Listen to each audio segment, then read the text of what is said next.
kailangan natin sagot na. So, sinubo po siya. Ito po. Pastor, alam mo ninyo, karamihan dito, mga balik Islam, dating Christian, born again, Baptist. Ano po ang pagkakaiba sa mga sinasabi mo ninyo na hindi mo namin alam dati? Kasi ganun din po eh.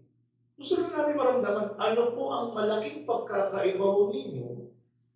Kasi nandun po yung sinasabi, interpretation ng apostol, ganito po, may Holy Spirit. Ito, ilang beses na ho namin narinig ito eh. Lalo na po ng mga estudyante namin, mga dating Christian. Gusto lang namin maging maliwanag. Ano po ang pagkakaiba ninyo? Sa ibang nangangaral, na hawak-hawak po ibibila rin. Ano po, Pastor?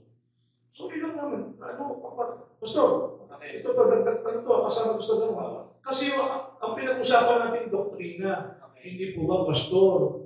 Ang doktrina po ninyo, may tatlong Diyos at ang pangalan ng lahat kami ay Jesus Christ. Yun po ba ay malinaw na doktrina? Opo, kasi doktrina po ito, yun po yung may malinaw na tinuro ng mga ancient apostol na ang lahat ng pangalan ng Diyos o tatlong Diyos ay Jesus Christ. Yun lang po, para matumbok na ako natin. Kumbaga, Pastor, ang pinupunto ni Karachi ay bigay niyo po yung pagkakaiba. Malaking pagkakaiba ng katuruan sa sekta niyo at sa kasalukuyang Kristyanismo.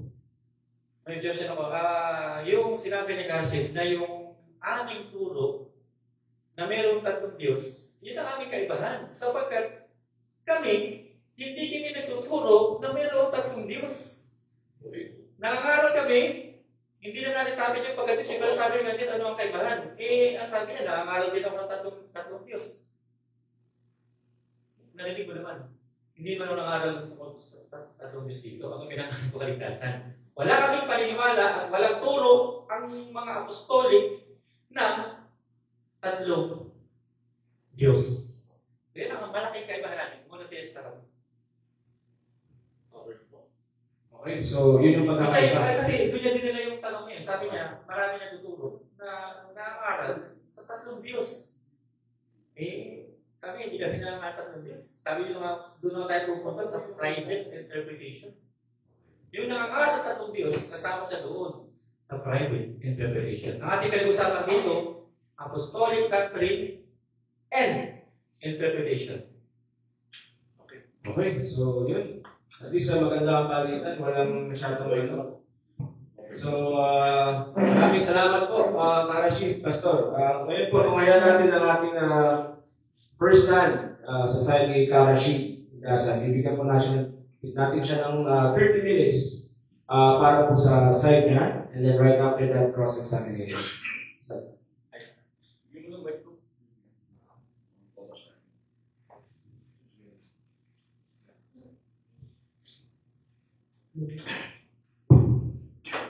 Alhamdulillah, Rabbil Alamin. Ang lahat ng papuri, pasasalamat ay kay Allah, ang Panginoon ng lahat ng nila. Well, narinig naman po ninyo, kasi po ay siya po ang pumili ng paksa. And by the way, gusto ko lang muna pong ihayag ang aking pong kagalakan sapagkat pinulakan po tayo ng Pastor Dave. Ang nasunod lang mo dito, yung lugar. Kasi gusto ni Pastor Dave agad-agad about dialogue, debate kami. Siyempre, kung kayo, dito na lang. Pero yung paksa po siya po ang may gusto nito. Kanya lang, in-expect ko po sana yung tinatawag na ancient apostles. Pag sinabing ancient kasi matanda yun, ang sinaunang apostles. So, ano yung katuruan, ano yung doktrina at interpretations ng mga sinaunang apostles? At ako, gusto kaya nililinaw ko sa kanya, sino ba yung 12 apostol? So, makatwid, siyempre, sino ba yung ancient apostol? Ngayon, ang kakaunawa naman tayo sapagkat sa Quran, meron kong tinatawag ng hawariyo. Yung mga disipulo ni Nabi Isa alayhis salam, ni Propeta Jesus. Masisimulan ko muna po sa maluwalhating Quran. Sa maluwalhating Quran, ang turo, tandaan po ninyo, pag sinabing doktrina, yung pinakapangunahing dapat paniniwala ng tao. Isa po yun sa ina-expect ko kasi doctrine at interpretation. Number one doctrine, siyempre, pag sinabing doctrine, ano talaga yung unang paniniwala ninyo? Yung pinakamahalaga. O tanongin natin si Jesus, sa Quran muna tayo. Sinigit ko lang sapagkat ako po yung Muslim. Sabi ho ni Nabi Isa a.s. Na'udhu billahi min syaitanir rajim. Inna Allah Rabbi wa Rabbukum. Ang aking Panginoon, si Allah ang aking Panginoon at inyong Panginoon, siya ninyong sambahin. Ito nga ang tuwid na landas. Malinaw.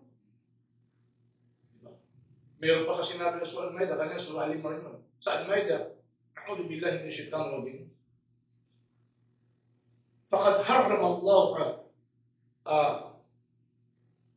sabi niya sa Surah Al-Ma'idah, innahu may yushrik billah. Bago yan, laqad kafara alladhina qalu inna Allah wal masih ibn Maryam. Wa qala al-masih ya bani Israil i'budu Allah rabbi wa rabbukum. Innahu may yushrik billah. Ang linaw na turo ni Jesus sa Quran. Innahu may yushrik billah. Faqad harrama Allah alayhi al-jannah wa ma'wahu. Nakagagawa, o manin po sa maririnig po ninyo, nakakagawa ng napakalaking kalapastanganan, yung nagsasabing si Jesus ang Diyos. Sino nagsabi si Jesus? Manapa, sinabi ni Jesus. Pakinggan niyo, Israel, si Allah ang aking Panginoon at inyong Panginoon. Siya lang ang inyong sambahin. Sino man ang sa inyo, sumamba pa, kumilala pa, liban kay Allah. Kung magkagayon, faqad harrama Allah alayhi al-jannah. Ipagbabawal sa kanya ang paraiso. Kaligtasan po ang pinag-uusapan dito. Pag sinabing ipagbabawal ang paraiso, wala kaming karapatan sa awa, sa habag, sa pagmamahal, sa kaligtasan ng Diyos na lumalang sa atin. Wamawahon na at ang kasasadlakan mo ay ang apoy ng impyerno. Sino po ang may sabi, mga kababayan? Ang Quran. Paano kung ang Quran po ay totoo para to sa mga nanonood sa akin ng record, hindi para sa iyo. Sama ka na kasi. Di ba? Paano kung giving the benefit of the doubt? Kung totoo ang Quran. Si Jesus po nagsasalita doon eh. Ngayon, as a Muslim, gusto namin maliwanagan din sa Biblia. Sapagkat mga kababayan, kayo na po makapagpapatotoo. Maraming nakahanap ang karasin Biblia dala-dala. Kanya lang iba-iba po ang doktrina at iba't ibang paniniwala. Inagalang po natin si Pastor Le. Ilang beses na ba natin narinig kung ano yung turo ng apostol, kung ano turo ng Biblia, kung anong inspired by the Holy Spirit. Naku, Pastor Le, ano pong pagkakaiba nyo sa iba? Kaya, paumanin kung nasingit yung doctrine sa patungkol ko sa paniniwala ng sa Diyos. Kasi pangalawang tindig na natin ito eh. Ang pagkakaunawa ko sa iyo before, is correct me. Kasi alam ko doon, sabi mo kasi, may tatlong Diyos. Hindi ko alam kung talagang literal ng tatlo, pero ganun ang pagkaunawa ko. Yung Ama, yung Anak, yung Holy Spirit, ang sabi mo, nung tayo nagtagpo sa Antipolo, unang debate natin, ang lahat ng to, Jesus Christ ang pangalan. Inalito po ako. Opo. Ayan po po lapit. Nalito po ako. Ano po? Siguro, mamaya, punahin mo kung mali po. Pero gano'n po pinag-usapan natin eh.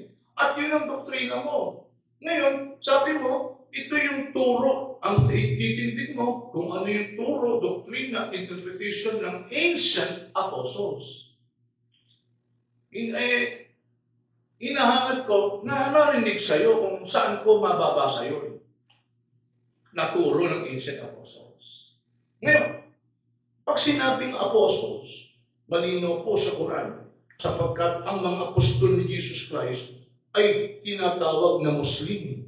Sabi ho, فَلَمَّا أَحْسَى عِيسَى مِنْهُمُ الْكُفْرَ قَالَ مَنْ أَنصَارِي إِلَى اللَّهِ قال الحواريون نحن أنصار الله قال الحواريون نحن أنصار الله آمنا بالله واشهد بأننا مسلمون. Then when Jesus came to know of their disbelief, he said, who will be my helper in Allah's cause? Sino ang magiging tagatulong ko sa daan ni Allah? Sinabi ng mga Hawariyun, yung kanyang mga disipulo, we are the helpers of Allah. We believe in Allah and bear witness that we, the apostles, are Muslim. Ano po sila, mga Muslim? Siningit ko lang ako, ito yung paniniwala namin sa Islam. Ngayon, sino po ba ang mga apostol sa Biblia? Hindi po ba, Pastor Le, pag sinabing mga apostol, unang-unang higit sa lahat, yung mga hinalal, elected ni Jesus Christ. Ayon po sa Mark chapter 3, verse 13, 12 po yun eh. Nandun po yung mga pangalang inilahad. Si Simon, si James, si John, si Andrew, si Philip, si Bartolome, etc.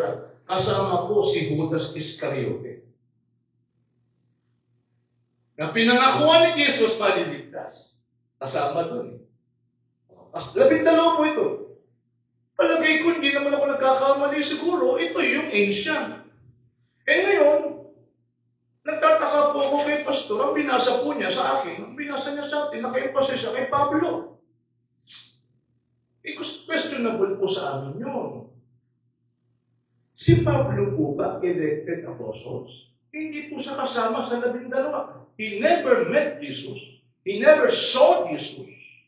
He never knew the 4 Gospels because it was his writings, yung kanyang mga sinulat, ang mas nauna sa Matthew, Mark, Luke, and John. Gusto ko lang pong maging malinaw po sa amin. Kaya hindi ko po matanggap yung sinasabing may interpretation po ang ancient apostles, biblically speaking. Nasa Bible lang ngayon, wala pong malinaw na doctrine ang the so-called ancient apostles. Particular ang 12 apostol. Sila muna po ang ancient. Bago muna po si Pablo. Sapagkat si Pablo, yes, with all due respect, para sa amin, he is, and he was a self-appointed apostle. Ang tinuro ni Pablo, yung Jesus na nakita niya kuno.